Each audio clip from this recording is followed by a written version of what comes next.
Good morning everyone and welcome to this channel. तो आज की इस वीडियो में हम बात करेंगे एक ऐसे स्टॉक के बारे में जिसके बारे में बहुत ही चर्चा सोशल मीडिया के ऊपर है। आपने भी देखा होगा कि स्टॉक का परफॉर्मेंसेस पिछले 1-2 दिनों में कैसा रहा है। मैं बात कर रहा हूँ पीजी इलेक्ट्रोप्लास्ट की। One of the finest stock in the AC industries if you look upon like the last 2 years, phenomenal growth in the industry. I think leading about like the 50% growth in the last 2 years. The stock has rallied from 200 to like 900 levels, and it was fantastic journey for those who witnessed about and those who participated about this AC ODM design play, because PG Electroplast is one of the original equipment manufacturers for the room air conditioning, washing machines, air coolers. They are original design manufacturers also for the room ACs, window ACs. And it has been fortunate, like I was also the part of this journey, and it has been phenomenal journey because you see that जैसे ही वो PLI scheme announce हुई थी India में, वैसे वैसे India में there is a huge growth in the AC industries. Basically बाहर के अगर किसी भी OEM प्लेयर्स को अगर AC बनवाना है तो इंडिया के किसी ऐसे मैन्युफैक्चरर के पास जाना पड़ेगा जो वॉल्यूम में अपने ACs को अपने OEM के लिए बना पाए। तो उसमें PG इलेक्ट्रोप्लास्ट ने बहुत ही अच्छा जर्नी तय की। तो उसके बारे में डिटेल में समझेंगे, क्योंकि स्टॉक फ्राइडे के सत्र में 20% डाउन था और आज के सत्र में भी वो 14% डाउन था, despite of the management came in on TV of CNBC, and they have given all the reassurance to the shareholders that they will bounce back once the seasonality get impacted. तो ये तो कहानी बहुत हुई। 2 दिन में stock बहुत बुरी तरह से पीटा गया। इसका मेन रीज़न था, मैंने अपने बहुत सारे चैनल्स में वीडियोस में बताया है कि किस तरीके से मार्केट में अगर पी उसका हाई हो और expectations of the growth from that company is high, और वो एक्सपेक्टेशन थोड़ी भी 19-20 हो जाती है तो स्टॉक में ऊपर से नीचे तक आने का संभावना बहुत ज़्यादा रहती है, क्योंकि उम्मीद होती है कि उस ग्रोथ को मेंटेन रख पाएगी वो कंपनी। अगर वो मेंटेन नहीं रख पाएगी तो स्टॉक नीचे की तरफ ट्रेड होता है। आपने देखा होगा कि ये स्टॉक का स्पीड जो था वो 100 के ऊपर चला गया था एक समय के बाद, लेकिन जैसे जैसे स्टॉक में ग्रोथ थोड़ी सी कम होती गई, वहाँ से पीई का डी रेटिंग होता गया। सबसे इंपॉर्टेंट चीज़ होती है, कभी भी आप हाई पीई के स्टॉक को अगर अपने पोर्टफोलियो में रखते हो तो एक चीज़ ध्यान में रखना कि आपकी जो ग्रोथ है उसको इंटैक्ट रखना उस कंपनी के लिए इंपॉर्टेंट होता है। अगर ग्रोथ में भी 19 भी हो जाए 20 की जगह, तब भी स्टॉक ऊपर से नीचे तक बहुत जगह से नीचे आता है। आपने देखा होगा कि शेयर होल्डर्स पैटर्न में कितनी तरीके से 25-30,000 कुछ शेयर होल्डर्स थे 2 साल पहले, लेकिन अभी 2 लाख के ऊपर इस कंपनी के शेयर होल्डर्स बन चुके हैं। मतलब इसमें आपने देखा होगा कि फ्लो क्या हुआ है कि प्रमोटर ने अपना माल बेचा है 63% के ऊपर। ये जो विकास विकास गुप्ता और ये दो भाई है जिनकी वो कंपनी है, उन्होंने ऊपर से, ये गुप्ता फैमिली ने अपने शेयर्स को बेचे हैं अप्रॉक्सीमेटली 63 से 43% तक वो अपनी शेयर होल्डर कैपेसिटी को लेके आए हैं। और आप देखोगे कि माल किसके ऊपर चढ़ा है, तो माल पब्लिक के ऊपर चला है। थोड़ा सा FII और मोतीलाल ओसवाल जैसे DII ने भी इसमें माल में खरीदी किया है। मैं ऐसा नहीं बोल रहा हूँ कि QIP के लिए भी बहुत सारे शेयर्स दिए गए, इक्विटी बेस बढ़ा इस कंपनी में, लेकिन QIP भी क्या 2021 में, 2023 में, 2024 में इन्होंने QIP किया, उसके भी रीजंस के ऊपर हम आएंगे पीजी इलेक्ट्रोप्लास्ट के। लेकिन आप एक बात को समझो कि कोई भी हाई पी में स्टॉक है और प्रमोटर जाके अपने माल को बहुत गंदे तरीके से बेच रहा है, तो इसका मतलब ये कहीं ना कहीं तो उसको इंटीमेशन है। और मई मंथ में जो एंड ऑफ द मंथ होता है, वो तो एक AC का बहुत ही फ्लरिशिंग मंथ होता है, उस मंथ में जाके प्रमोटर ने अपने स्टेक को ऑफलोड किया था, तो प्रमोटर ने सेल किया था ओपन मार्केट में। तो ये सब आप बात ध्यान में रखोगे तो आपके समझ में आएगा कि कोई भी हाई पी स्टॉक है और एक्सपेक्टेशन मार्केट को उसके रिजल्ट से बहुत ज़्यादा है, अगर वो रिजल्ट्स उसमें खरा नहीं उतरता है तो स्टॉक बहुत तेज़ी से पिट जाएगा। और दूसरी चीज़ इस कंपनी ने की, अपने जो गाइडेंस उन्होंने दिया था 30-35% का गाइडेंस दिया था, उस गाइडेंस को भी इस कंपनी ने घटा के 17-19% का गाइडेंस किया था। तो गाइडेंस कट होना, दूसरी चीज़ प्रमोटर की सेलिंग होना, तीसरी चीज़ पूरे ही AC के सेक्टर्स में आप ब्लू स्टार के रिजल्ट्स जो OEM है AC का, वोल्टास, कैरियर, हिताची, इन सारे अगर हम AC के मैन्युफैक्चरर्स को आप देखोगे OEM को, उनके भी रिजल्ट्स डाउन है। और सभी ने एक ही रीज़न दिया है कि सीजनल रेंज जो होती है, नॉर्मली ये सिक्लिकल बिजनेस होता है, रेफ्रिजरेशंस और AC का जो बिज़नेस है वो सिक्लिकल होता है।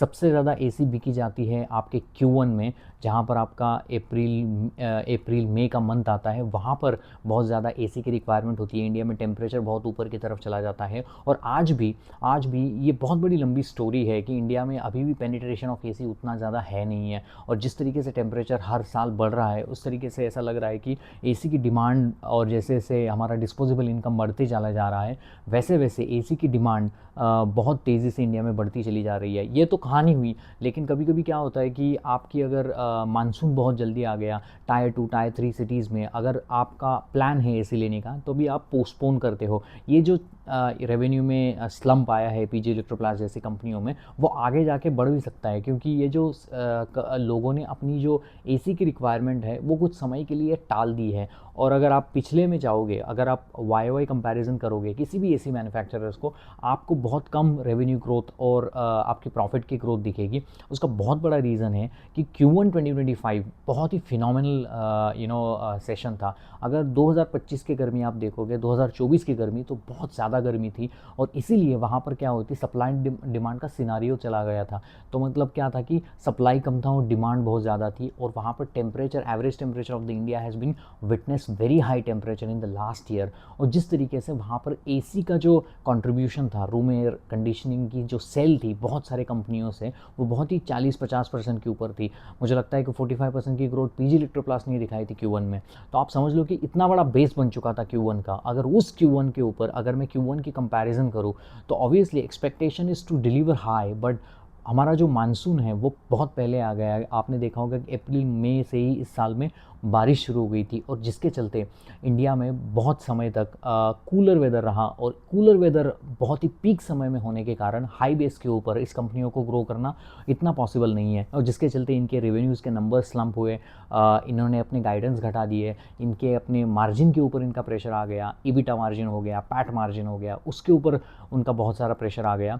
और जिसके चलते पूरे ही इस स्पेस में, अगर आप वोल्टास का उदाहरण ले लो, ब्लू स्टार का उदाहरण ले लो, कैरियर का उदाहरण ले लो, बहुत सारे इलेक्ट्रॉनिक मैन्युफैक्चरर्स में जितनी भी कंपनियां रूम एयर एंड कंडीशनर में काम करती है, एम्बर एंटरप्राइज का नाम ले लो। एम्बर एक ऐसी कंपनी है जिन्होंने इन हालातों के बावजूद भी 22% की ग्रोथ दिखाई। उसका रीज़न ही वही था, क्योंकि वो थोड़ा अपना शिफ्ट कर रहे हैं मोबाइल्स में, या बहुत सारे अलग अलग सेगमेंट्स में चले जा रही है, प्रिंटेड सर्किट बोर्ड्स में ज़्यादा काम कर रहे हैं। तो इसीलिए वहाँ पर उनकी ज़्यादा जो ग्रोथ है वो सस्टेनेबल और कंटिन्यूशन फैक्टर से रही।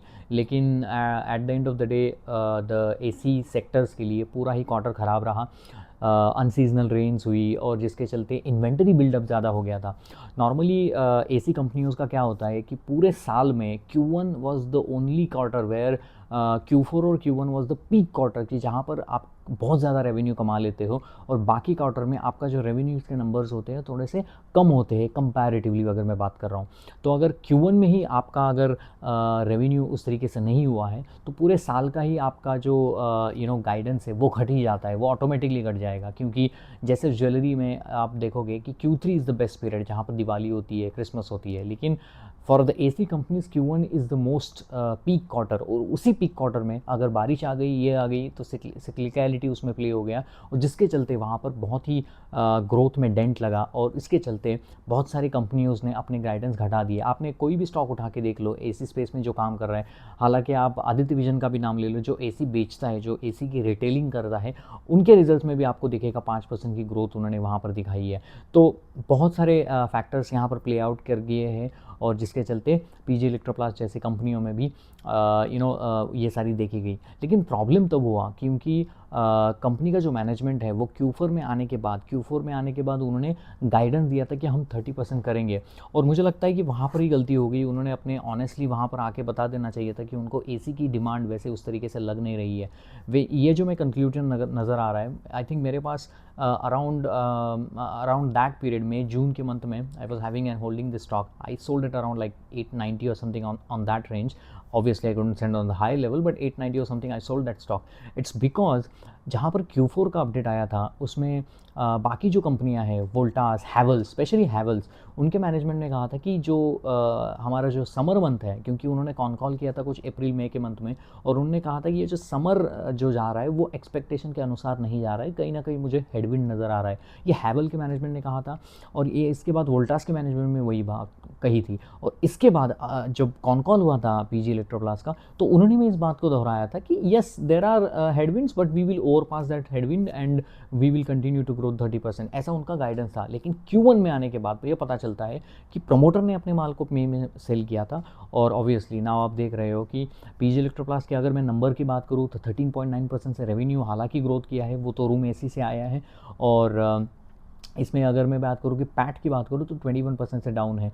ईबिटा के मार्जिन के ऊपर प्रेशर है, 10% का ईबिटा मार्जिन 9% पे चला गया, 6.4% का पैट मार्जिन होता था वो भी 4.4% पे चला गया। क्योंकि क्या हो गया था, इन सारी कंपनियों ने इन्वेंटरीज बहुत बढ़ा ली गई थी, अपने चैनल पार्टनर्स जो होते हैं उनके यहाँ बहुत सारी इन्वेंटरीज को फेंक दिया था। इसलिए 363 करोड़ का कुछ लास्ट ईयर इन्वेंटरी था, अभी 1200 करोड़ का इन्वेंटरी पीजी इलेक्ट्रोप्लास के है। तो हाई इन्वेंटरी लेवल्स एक्सपेक्टेशंस के हिसाब से उन्होंने रखी थी, वो एक्सपेक्टेशन फुलफिल नहीं हुई। अभी पूरा साल पीजी इलेक्ट्रोप्लास जैसी कंपनियों को वो अपनी इन्वेंटरीज को नॉर्मलाइज करने में चला जाएगा। और ऑब्वियसली बहुत सारे ऐसी कंपनियों के पास कि वो इन्वेंटरी पड़ी हुई है। इन्वेंटरी मतलब एसी के लिए जो भी कंपोनेंट लगते हैं उसके रॉ मटेरियल्स को 97 to 98% of the inventory which they have is from the raw material which is required for the AC manufacturing.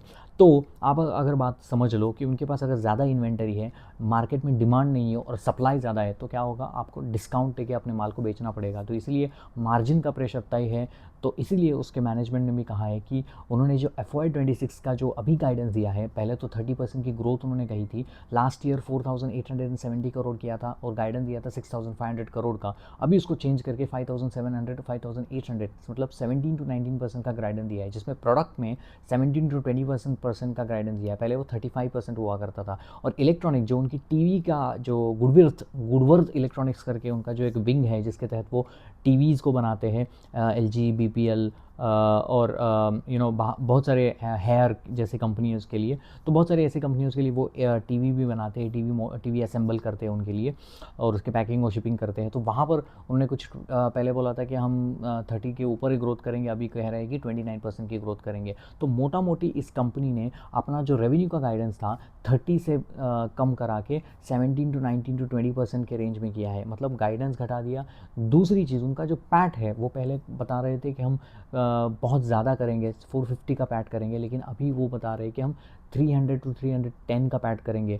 तो लास्ट ईयर के कंपैरेटिवली 291 करोड़ का पैट था, अभी वो 3 to 7% increase of the PAT कह रहे हैं। अगर मान लो किसी भी कंपनी अपनी Q1 में आके पूरे साल का गाइडेंस घटा रही है और आपका जो पैट है वो 3 to 7% बढ़ेगा, मतलब आपका EPS उस परसेंटेज में बढ़ेगा। तो इसकी वजह से पहले तो आपका हाई पी में अगर आपका स्टॉक है और आपकी EPS बढ़ेगी 3 to 7%, ऑब्वियसली आपकी जो मार्केट प्राइस है वो सस्टेन नहीं करेगी, वो कहीं ना कहीं ऊपर से नीचे तक चली जाएगी। अगर ये बुल मार्केट होता, बहुत सारी चीज़ें अच्छी चल रही होती, इंडियन मार्केट अगर 27,000 निफ्टी चल रहा होता, तो शायद ये स्टॉक उतना नहीं गिरता है। लेकिन अभी ये थोड़े से ट्रम्प तारीफ की वजह से मार्केट का माहौल और मूड और माहौल बहुत ख़राब है, और इसके चलते स्टॉक में प्रेशर देखा गया। वो तो मुझे कोई सरप्राइज़ नहीं हुआ है, क्योंकि क्या है, कोई भी स्टॉक अगर हाई पी में हो और सबसे ज़्यादा उसमें पब्लिक फंसी हुई हो, उस स्टॉक का हाल ऐसा ही होता है। आपने देखा होगा कि शेयर होल्डिंग पैटर्न में अगर पब्लिक उसमें ज़्यादा फंसी नहीं है तो ऑब्वियसली स्टॉक उतना ज़्यादा गिरता नहीं है, क्योंकि स्टॉक में गिराने के लिए कोई लोग ज़्यादा होते ही नहीं है। 35 to 50,000 के शेयर होल्डिंग पैटर्न, अभी 2 लाख के ऊपर उसके शेयर होल्डर्स धारक है, हाई पी में स्टॉक है, ग्रोथ गाइडेंस घटा रहा है, पैनिक सेलिंग आती है। बहुत सारे जो लोग होते हैं वो MTF अकाउंट के ऊपर ट्रेड कर रहे होते हैं, तो एक MTF अकाउंट का मार्जिन कॉल आ जाएगा, दूसरे का आ जाएगा, तीसरे का आ जाएगा, चौथे का आ जाएगा, ऐसा करते करते करते करते स्टॉक नीचे की तरफ आता रहता है, और there is a slow decline in this one. हालांकि एक बात मुझे बहुत बहुत अच्छी नहीं लगी, क्योंकि प्रमोटर ने इसमें मई में अपने माल को छोड़ा है। तो प्रमोटर को अगर थोड़ी सी भनक होती तो उसने Q4 में बता देना चाहिए था, लेकिन उसने नहीं दिया है। लेकिन इंडिया में क्या है ना, यही एक नॉर्मल सी है, there is no control on when the promoter sell, when the promoter not sell. वो कोई उसकी अकाउंटेबिलिटी होती नहीं है। अनफॉर्चुनेटली हम उसके बारे में ज़्यादा बात करेंगे तो हमें भी पीपल विल क्रिटिसाइज कि why you are doing all this. So at the end of the day India में तो वही होता है। There is very difference between the Indian market and US. Indian market में स्टॉक अगर कल उनके रिजल्ट से स्टॉक ऊपर नीचे पहले ही करता रहता है, अपनी पोजीशन बना लेता है, और जब रिजल्ट्स आते हैं तब स्टॉक में सेलिंग आती है। लेकिन इंडिया में देखो, यूएस में देखोगे किसी को भी रिजल्ट्स पता नहीं होता है, स्ट्रिक्ट रेगुलेशंस वहाँ पर है, तो स्टॉक ऊपर की तरफ भागता रहता है। आप लेमन के रिजल्ट देखो, पैलेंटियर के रिजल्ट देखो, आप फूड के रिजल्ट देखो, बहुत सारे ऐसे कंपनियों की यूएस में रिजल्ट देखो, रिजल्ट आने के बाद स्टॉक रिएक्ट करता है। हमारे यहाँ इंडिया में ऐसा नहीं है। रिजल्ट आने के पहले ही अगर मान लो कि कोई भी कंपनी 500 करोड़ के नीचे है तो आप समझ लो वहाँ पर मैनिपुलेशन होता ही होता है। किसी ना किसी को तो वो रिजल्ट पहले से मालूम होते हैं एंड दे एक्ट अकॉर्डिंगली। तो ये तो बात हुई manipulation, all that which is very normal, we have to live with it, we have to live with the taxation, there is no I mean there is no इसके path after this. अभी तो ये AC की कहानी हुई, अभी आगे क्या? तो आगे के लिए अभी मैनेजमेंट ने बताया है कि हमारी जो नॉर्मल सी इन्वेंटरी लेवल है, क्योंकि इन्वेंटरी लेवल को उनको कम करना होगा, नॉर्मल सी लेके आना होगा। अभी इन्वेंटरी बहुत 5 टाइम्स 6 टाइम्स बहुत बड़ी हुई है, उसको नॉर्मल आते आते दिसंबर जनवरी आ जाएगा। तो मतलब अगला एसी का सीज़न आने तक उन्होंने कहा है कि ये नॉर्मल सी नहीं आएगी। जब तक इन्वेंटरी में नॉर्मल सी नहीं आएगी, डिमांड उतनी ज़्यादा आगे नहीं हो पाएगी, और जिसकी वजह से उनका ये कहना है कि अगले आने वाले समय में सबड्यूड परफॉर्मेंस रह सकता है। और उन्हें ये भी कहा है कि हम जो गाइडेंस अभी दिया है उसको वो हम अचीव कर पाएंगे।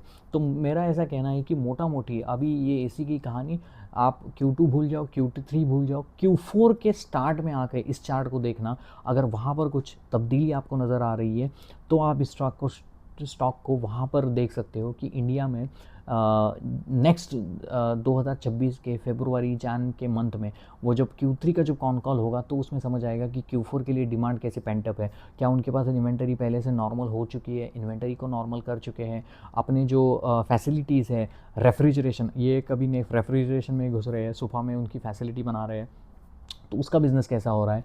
कंप्रेसर इनकी जो नई यूनिट है, मतलब एक चाइनीज़ कंपनी के साथ वो जेवी बना रहे हैं, उसका प्रोजेक्शन उन्होंने 2026 में दिया था, उसको टाल दिया है 2027 में। उनका कहना है कि चाइनीज़ गवर्नमेंट से उनको अभी तक नोड नहीं आया है उस जेवी के लिए, तो they are waiting for it.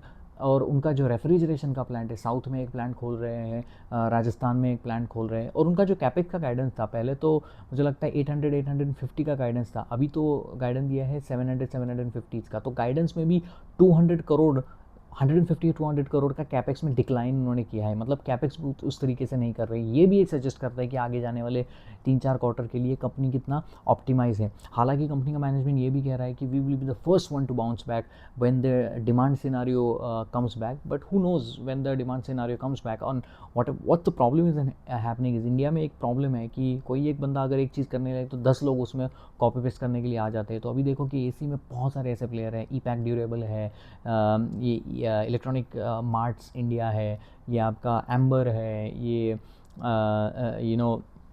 Voltas है, ब्लू स्टार है, बहुत सारे ऐसे लोग हैं जो अभी ये चीज़ को बना रहे थे। ऐसा नहीं है कोई रॉकेट साइंस बना रहे हैं, ऐसा नहीं है कोई एआई स्टॉक है जो वही कर रहा है।